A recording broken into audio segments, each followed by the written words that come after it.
171 for 4, Salil. That's all that they've managed on this pitch. The pitch looked pretty good, Salil, but what do you have to say about the first innings as it went? Well, I think it started on a very promising note for Rajasthan. Both the batsmen looked like they were going to be playing some free-flowing cricket. I think Yashasvi Jaiswal did a lot by, although he played a few balls, he really stuck into the Mumbai Indians bowling to begin with. Butler Yeah, was struggling a little bit, but I think once the spinners came on and he hit a couple of sixes to Jayant Yadav, I think his it looked like his form had returned. But I think they might be shy 20 runs short of what this pitch is capable of. yeah, Again, I yes, think while they've batted well and while they've gone to a respectable total, I don't understand why would you keep an international player in your dugout for nearly 17 overs. I mean, you have to promote a David Miller before Shivam Dube. yes, You cannot do that for anything. That's a very big, no for me when it comes to what kind of strategy they had. I mean, what do you want David Miller to come and do in the last 2 overs? He can't hit as well. So I think, too and he much would to have ask. batted much better than Shivam Dube, who was almost batting a run per ball. Yeah, he hit a couple of fours, but he had a lot of dot balls as well. So, Yeah, I mean, he can do that. David Miller is much, much more equipped to play. So I think that would be a big the reason why they are 20, 30 runs short of maybe a target that would trouble a Mumbai batting lineup for now. yes, yes. But the Mumbai bowlers bowled well as well, Salil. And the way Rahul Chahar bowled, the way these all the bowlers they approached this innings, they had fixed target in their mind. Rahul Chahar went for a few runs in the first over, Salil, but then he bowled really well, and he's now taken 11 wickets in 6 games, and he's in the contention for purple cap now. What do you have to say about his brilliant spell today? Yeah, he's really close, isn't he? And I think he bowled brilliantly. Butler really misread him. It was not a wicket Yes, you need to give. Soon after hitting a six, you're just stepping out and you don't know what the bowler is going to bowl. So it was a no nothing kind of a shot. While Butler scored a few runs, he didn't look like the Josh Butler we really know. I mean, while the pitch is yeah, good to bat, I think that assisted him. Um, but I think that he could have done better. But he was struggling a little bit today. But yes, Rahul yes. Chair has done a brilliant job for Mumbai Indians, and he's currently the forerunner when it comes to taking wickets as far as the Mumbai attack is concerned. The Yes. quickies have taken a kind of a backseat, and it's Rahul Chair on top leading with those 11 wickets. So I think good job done overall by Mumbai as well for bowling And well to the Rajasthan batsmen. yes, Salil, and there's an interesting stat. Rahul Chahar is one of the only spinners in that list. I've seen the list. You've got a Harshal Patel, you've got an Avesh Khan, and then there's a Rahul Chahar who is the only spinner. Whereas we know that this IPL has been dominated by a lot of good fast bowling. So that's interesting to see. And one more interesting fact is RR have managed the exact score what Sunrisers Hyderabad had managed yesterday on the very same pitch. So yeah, that's another interesting stat. Now, Yeah. speaking of 20 runs short, Salil, do you think that a Chris Morris as well could have been promoted up the order? Because looking at Shivam Dube, he couldn't get going. It was something like what David Warner was going through yesterday. The same thing was replicated by Shivam Dube because of lack of foot movement, probably. What are your thoughts on that, Salil? I think by at around the ninth over when Jaiswal and Samson were playing, I think it was pretty good. The minute his wicket fell, they went from a 10 runs, almost 10 runs and over to an 8 runs and over within 2 overs. Shivam Dube's first Yeah, 6 balls for no runs.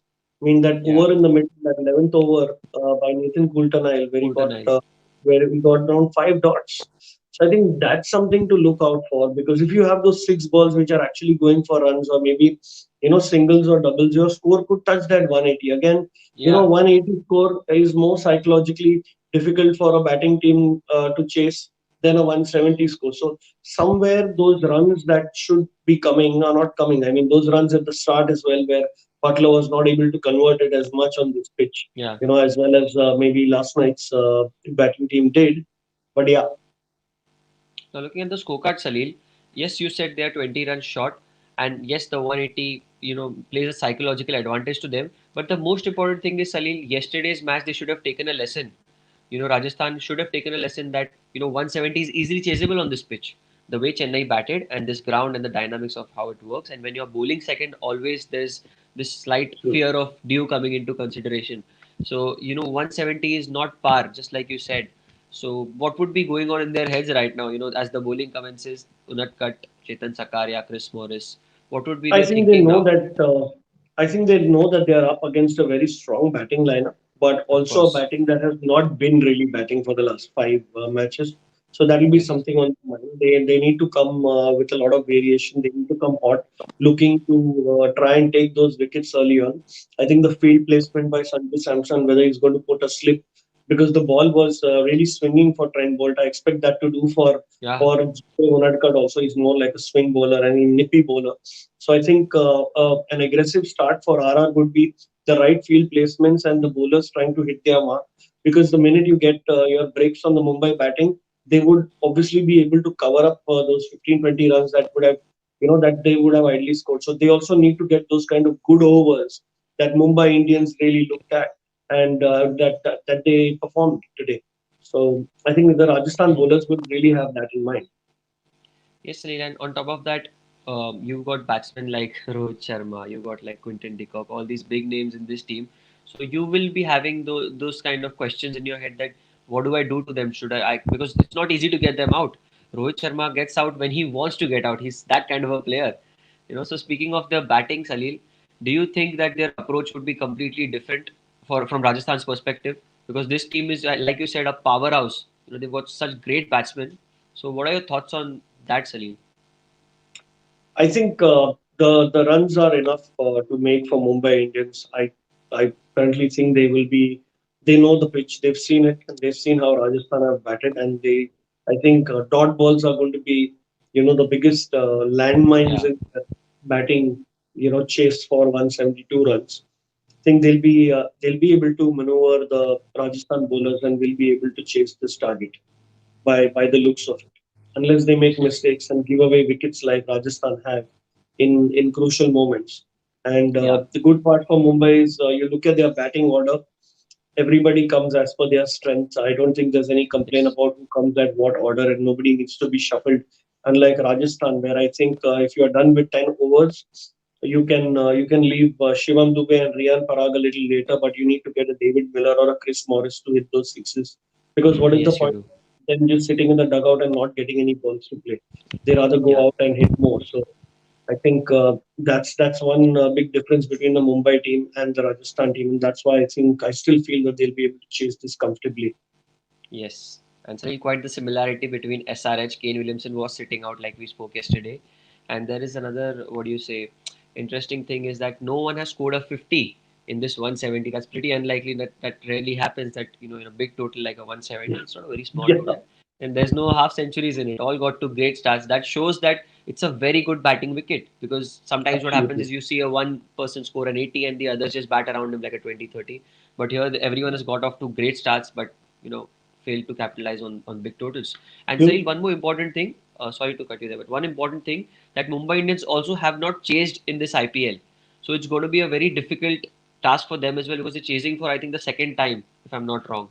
And yeah, in Chennai they always won the toss and they batted more often than they've not. So batted for here, 5 matches. Yeah. yes, so now when they'll be chasing, their approach has to be completely different, isn't it, Salil? Yes, I think the first 6 overs become more important. While they might want to negate the swing that is coming out of the bowlers, whether it's Sakaria, Mustafizur, or Unadkat, they would want Yeah, to get as many runs as possible. And there are a lot of big hitters in the Mumbai teams. The Krunal Pandya, Hardik Pandya, Karin Pollard, all are the big hitters. So I think even in the end, if they need to score 60 runs of 4 overs, unless the yeah. Rajasthan bowlers are bang on, it would be an easy chase for Mumbai. They will set it up for a big finish. Looks Yes. like. Yes, it looks like that, Sunil. You're right. And looking at the head-to-head stat, Mustafizur, although he's playing against his former club, he has played for the Sunrisers Hyderabad previously. So when he played for Hyderabad, he has played 3 games against Rohit Sharma and has dismissed him thrice. So that's an interesting stat as well. Getting him 100 out of 100 times. So what do you have to say about that competition? Because Mustafizur will be coming on with the new ball, hopefully, if Chetan Sakaria doesn't bowl the new ball then. I mean, we know Rohit Sharma is a slightly tentative starter. He's the lazy boy. Yes. He'll take his time. He won't run those singles. You'll feel that, oh, what is he doing? Why isn't he playing on this brilliant pitch? He needs some time to settle down. And Yes, I he think does. one of the stats that we've said that the day Rohit Sharma plays more than 20 balls, there is a 95% chance that Mumbai will win. So I think the good part for the other team is that yes, maybe in the initial overs he might not score as much, but the bad part is if they get him set, then he'll cover all that he's not been Yes, able to score in the initial overs. So yes, I yes, think the yes. Rajasthan bowlers would really have to keep their discipline throughout the 20 overs to contain batsmen like Surya Kumar or Rohit Sharma, because Yes. that's pivotal for them to defend this match and try and get their third win of the season. Absolutely, Salil. And like talking of Rohit Sharma, I just recollected a few things that Rohit Sharma has played, he scored a 200 against Australia at Bangalore, and I remember he had scored the 100 in over 120 balls, and then when he got going, the other 100 was scored in less than 30 balls, around in 30 balls. So we know how destructive he can be, like you said. And that stat that you just mentioned, that 20 balls he faces and they have a 90% winning accuracy, so that's phenomenal. But the Absolutely. important part is, Salil, what do you have to say about this pitch? Because the pitch is different where they are playing. This is the first time they'll be batting here. So how would the pitch play? Because yesterday we saw it became a batting paradise, Salil. Do you think because this is a day game, there could be something different compared to yesterday? I think it'll be more easier for the bowlers. The good part is, I mean, luckily there wasn't any dew yesterday, but Yeah. there might not be any dew right now because I mean it's fairly early in the day. Might be slightly easier for the bowlers also to grip the ball, but I think it would remain a batting wicket, as it has been for the earlier 20 overs. I don't think it might change so much. But having said that, saying initially the fast bowlers would have an opportunity to take the wickets, and if they take that and keep the 6 overs tight, then they might put Mumbai in a spot where they need to chase 10 runs an over, probably with a wicket Yeah. loss. So, and might Yeah. want to capitalize on that and increase that run rate for Mumbai and make it difficult for every incoming batsman. I think that should be the game plan of Yes. Rajasthan. If I were Kumar Sangakkara, I think he would have said that to them already. Yes. Oh, so that's Yeah, Kumar there he is. Sangakkara as well. I got spooked for a minute.